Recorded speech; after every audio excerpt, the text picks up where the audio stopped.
Chapter 2. And since I'm already down there in supplication on the floor, let me hold that position as I reach back in time 3 years earlier to the moment when this entire story began. A moment which also found me in this exact same posture, on my knees on a floor, praying. Everything else about the 3 years ago scene was different, though. That time I was not in Rome, but in the upstairs bathroom of the big house in the suburbs of New York, which I had recently purchased with my husband. It was a cold November around 3 o'clock in the morning. My husband was sleeping in our bed. I was hiding in the bathroom for something like the 47th consecutive night, and just as during all those nights before, I was sobbing so hard, in fact, that a great lake of tears and snot was spreading before me on the bathroom tiles. A veritable lake inferior, if you will, of all my shame and fear and confusion and grief. I don't want to be married anymore. I was trying so hard not to know this, but the truth kept insisting itself to me. I don't want to be married anymore.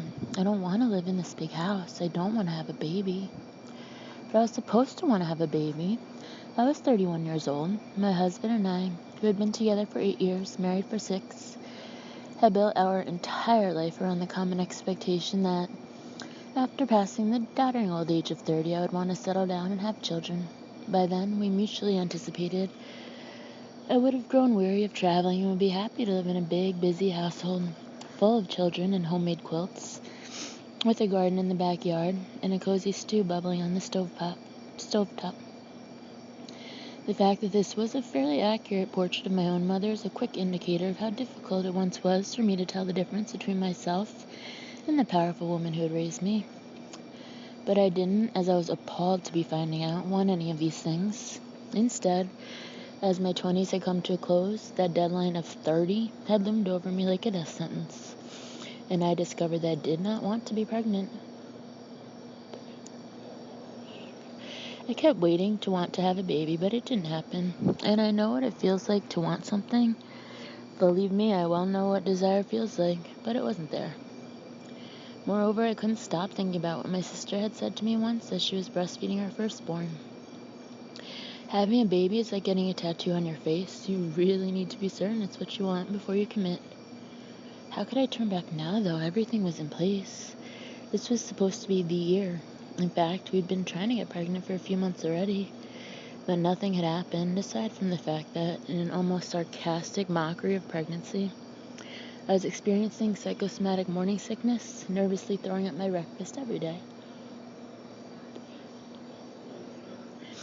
And every month when I got my period, I would find myself whispering furtively in the bathroom, "Thank you, thank you, thank you, thank you for giving me one more month to live." I've been attempting to convince myself that this was normal. All women must feel this way when they're trying to get pregnant, I decided. Ambivalent was the word I used, avoiding the much more accurate description, utterly consumed with dread. I was trying to convince myself that my feelings were customary, despite all evidence to the contrary, such as the acquaintance I'd run into last week who just discovered that she was pregnant for the first time. After spending 2 years and a king's ransom in fertility treatments, she was ecstatic. She had wanted to be a mother forever, she told me. She admitted she'd been secretly buying baby clothes for years and hiding them under the bed, where her husband wouldn't find them. I saw the joy in her face and I recognized it. This was the exact joy my own face had radiated last spring, the day I discovered that the magazine I worked for was going to send me on assignment to New Zealand to write an article about the search for giant squid, and I thought, until I can feel as ecstatic about having a baby as I felt about going to New Zealand to search for a giant squid, I cannot have a baby. I don't want to be married anymore. In daylight hours, I refused that thought, but at night it would consume me. What a catastrophe. How could I be such a criminal jerk as to proceed this deep into a marriage only to leave it? We'd only just bought this house a year ago. Hadn't I wanted this nice house? Hadn't I loved it? So why was I hunting its halls every night now, howling like Medea? Wasn't I proud of all we'd accumulated?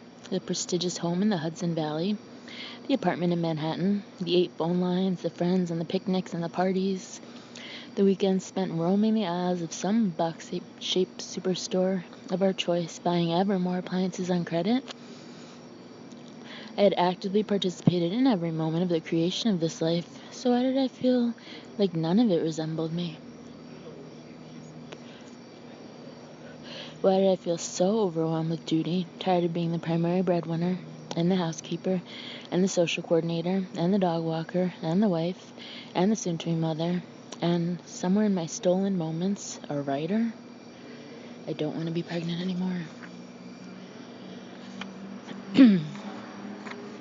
My husband was sleeping in the other room, in our bed. I equal parts loved him and could not stand him. I couldn't wake him to share in my distress. What would be the point? He'd already been watching me fall apart for months now, watching me behave like a mad woman. We both agreed on that word. And I only exhausted him.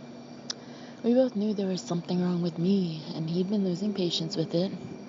We'd been fighting and crying, and we were weary in that way that only a couple whose marriage is collapsing can be weary.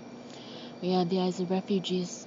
The many reasons I didn't want to be this man's wife anymore are too personal and too sad to share here. Much of it had to do with my problems, but a good portion of our troubles were related to his issues as well. It's only natural. There are always two sets of figures in a marriage, after all. Two votes, two opinions, two conflicting sets of decisions, desires, and limitations. But I don't think it's appropriate for me to discuss his issues in my book, nor would I ask anyone to believe that I am capable of reporting an unbiased version of our story. And therefore the chronicle of our marriage's failure will remain untold here. I also will not discuss here all the reasons why I did still want to be his wife, or all his wonderfulness, or why I loved him, and why I had married him, and why I was unable to imagine life without him. I won't open any of that. Let it be sufficient to say that on this night he was still my lighthouse and my albatross in equal measure. The only thing more unthinkable than leaving was staying. The only thing more impossible than staying was leaving. I didn't want to destroy anything or anybody. I just wanted to slip quietly out the back door without causing any fuss or consequences, and then not stop running until I reached Greenland.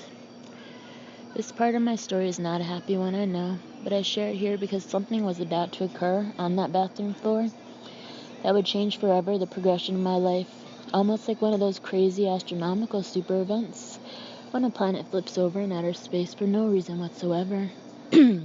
And its molten core shifts, relocating its poles and altering its shape radically, such that the whole mass of the planet suddenly becomes oblong instead of spherical. Something like that.